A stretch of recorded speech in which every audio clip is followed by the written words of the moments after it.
តើឡើងថ្ងៃហ្នឹងយើងបានប្លង់កាត់ដែកកម្រាលខាងមួយទៀតឬក៏គេហៅថាប្លង់សេជាន់ផ្ទាល់ដី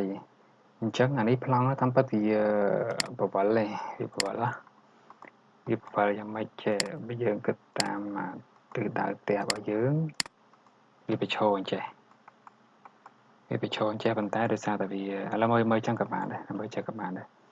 អញ្ចឹងអាលេខ1លេខ2យើងដឹងហើយថាអាលេខ1លេខ2ប្រវែងវា4ម៉ែត្រ6តឹកហើយអានេះពី A ទៅដល់D ដូចគ្នាអញ្ចឹងនៅក្នុងហ្នឹងវាមានដែកលេខ1ដែកលេខ2ដែកលេខ3និងដែកលេខ4ឥឡូវយើងរាប់បច្ច្រាស់ទៅវិញរាប់បច្ច្រាស់ទៅវិញដែកលេខ4វាមាន4ទីតាំងដែកលេខ4នេះដែកនេះ5 t 10 50មានន័យថាដែក10លីកម្រិតវា5ហូត1នៅកែងសសរនេះ1 2 3 4 5អញ្ចឹងនៅកែងកន្លែងជ្រុងនេះ1 2ខាងមុខនេះ2ទៀត1 2ទៀតណាអញ្ចឹងអានោះដែកលេខ4ហើយដែកលេខ3នៅណាដែកលេខ3ដែកលេខ4មើលហើយមើលដែកលេខ1ដែកលេខ1ស្រួលជាងដែកលេខ1គឺជាដែកប្លង់សេខាងក្រោមពណ៌ខ្មៅនេះណានេះពណ៌ខ្មៅនេះដែកលេខ1នេះគឺដែកតតឹងរបស់ផ្ទះរបស់យើងនោះដែកលេខ1អញ្ចឹងទាំងអស់វាមាន48ដើម10លីកម្រិតវា3តឹក1ដែកលេខ1អញ្ចឹងយើងទៅមើលដែកលេខ2ដែកលេខ2គឺដែកពណ៌ក្រហមនេះដែកពណ៌ក្រហមហេតុអីក៏កម្រិតវា6តឹក6តឹកនោះដោយសារអញ្ចេះដែកពណ៌ក្រហមនេះវាតជាមួយដែកពណ៌ខៀវអញ្ចឹងអាពីរហ្នឹងនេះដែកពណ៌ក្រហមក៏ពីអាក្រហមនេះមកក្រហមនេះ6តឹកប៉ុន្តែវាមានអាខៀវនេះនៅចន្លោះកណ្ដាល3តឹកទៀតសរុបទៅគឺវាកម្រិតទាំងអស់ហ្នឹង3តឹក1 3តឹក1ហេតុអីក៏មានពណ៌ក្រហមពណ៌ខៀវហើយហេតុអីក៏កម្រិតវា6តឹកមកនិយាយថា3តឹកតាមពិតទៅវាតាក់ទងជាមួយនឹងរឿងតំណចេះយើងមើលមកខាងស្ដាំនេះវាមានដែកពណ៌ក្រហមហ្នឹងប្រវែងវា2ម៉ែត្រកន្លះអាឡែបនេះគឺប្រវែងប្រវែងដែលវាតគ្នាហ្នឹងពណ៌ក្រហមពណ៌ខៀវហ្នឹង4តឹកអញ្ចឹងអាដែកពណ៌ខៀវនេះវារត់ពីតំណរហូតមកខាងមុខនេះ2 10ម៉ែត្រពេញណាអាហ្នឹង2 10ម៉ែត្រពេញយើងមើលលេខនេះ2 10ម៉ែត្រ2 10ម៉ែត្រត4តឹកជាមួយនឹង2ម៉ែត្រកន្លះនេះណាអញ្ចឹងសរុបមកវិញដែកលេខ2នេះបើយើងគិតផ្នែកខាងលើនេះ8ដើម10លី6តឹក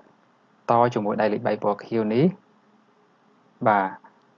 កម្រិតវា6តឹក8ដើមដូចគ្នាអញ្ចឹងគ្រាន់តែថា50%តនៅកន្លែងនេះតនៅម្ដុំនេះមើលមកខាងមុខនេះខាងមុខផ្ទះផ្នែកខាងមុខ50%នេះតនៅខាងមុខនេះអញ្ចឹងសរុបទៅដែកនឹងទាំងអស់វា16ដើមឥឡូវយើងទៅមើលតារាងសរុបនេះបវលវាតិចមកស្រួលមើលដោយសារតែវាវែងនេះអញ្ចឹងដែកលេខ1គឺដែកទទឹងផ្ទះរបស់យើងទទឹងផ្ទះយើង6ម៉ែត្រ4ម៉ែត្រ6អញ្ចឹងយើងបលូតវាទៅសងខាងតិចទៀតឲ្យបានកងថ្នាំវា4ម៉ែត្រ7ណាចំនួនវា48ដើម10លីប្លង់សេហ្នឹងយើងគិតមកពេញតែមួយផ្ទះឲ្យមានតែមួយឯណាប្រវែង4ម៉ែត្រ7អញ្ចឹងក្នុង1ម៉ែត្រ 0.62 គីឡូយក 0.62 គុណជាមួយនឹងប្រវែងប៉ុណ្ណេះគុណចំនួនប៉ុណ្ណេះចេញមកគីឡូហើយដែកលេខ2ណាដែកលេខ2គឺដែកប្រវែង2ម៉ែត្រកន្លះនេះដែលតជាមួយដែកលេខ3 12ម៉ែត្រ10លីដូចគ្នានេះ6 10ដើម6 10ដើមអានេះប្រវែង2ម៉ែត្រកន្លះដែកលេខ2ដែកលេខ3ប្រវែងវា2 10ម៉ែត្រអញ្ចឹងអា12នេះបូកអា2កន្លះហ្នឹងបាននិយាយថា12ម៉ែត្របូកជាមួយនឹង2ម៉ែត្រកន្លះវាតនៅក្នុងប្រវែងផ្ទះរបស់យើងសរុប4 10ម៉ែត្រណាហើយដែកលេខ4នេះគឺដែកដែលយើងនិយាយមុនគេដែកលេខ4នេះយើងដាក់នៅកែងសសរមួយសសរមាន5ដើមអញ្ចឹង4សសរ20សរុបទាំងអស់ដែក10លីនេះយើងប្រើអស់តែ289.88គីឡូឯងបើគិតទៅវាខ្ទង់មើលអានេះ 0.62 គុណនឹង12ម៉ែត្រក្នុងមួយដើម 7.44 គីឡូអញ្ចឹងយើងយកអានេះ289.88 ចែកនឹង 7.44 វាអស់ប្រហែលជា39ដើម39ដើមដែក10លីមួយតោនវា135ដើមអញ្ចឹងអស់តិចទេ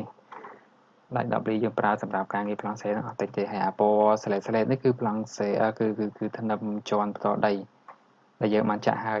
ចាក់អាកន្លែងនេះអីគេឈតនេះឈតហ្នឹងឥឡូវយើងបវល់មកវិញតាម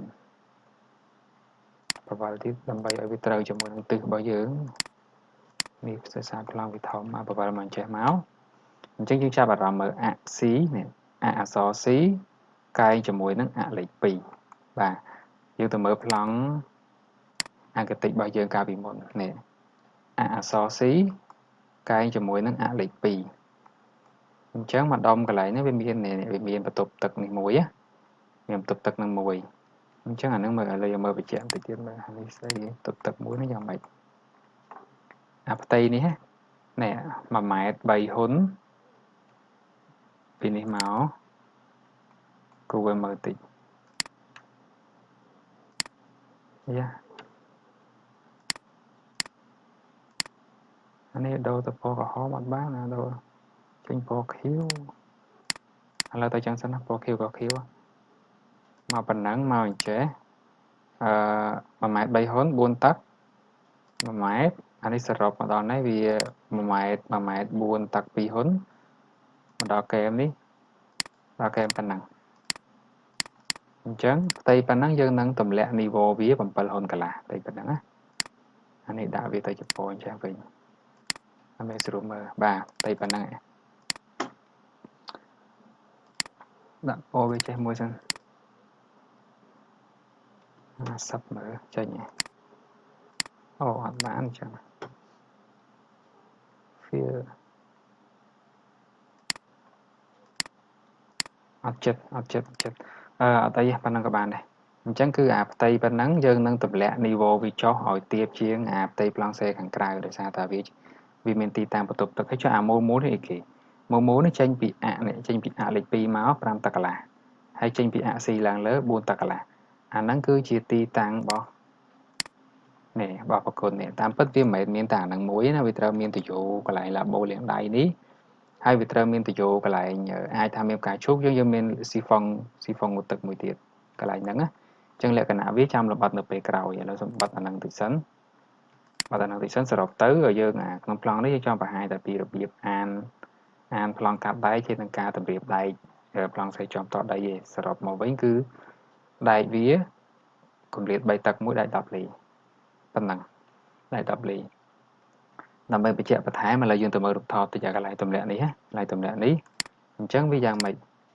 ដំបូងឡើយពេលដែលយើងចាក់ធ្នឹមចំតដីហើយយើងមិនប្រហាប់ដីប្រហាប់អីហើយទាំងអស់ហើយយើងមិនចងដែកប្លង់សេនេះ3 តឹកមួយនេះ10 លីហ្នឹងណាចងដែកប្លង់សេ3 តឹកមួយហ្នឹងទៅ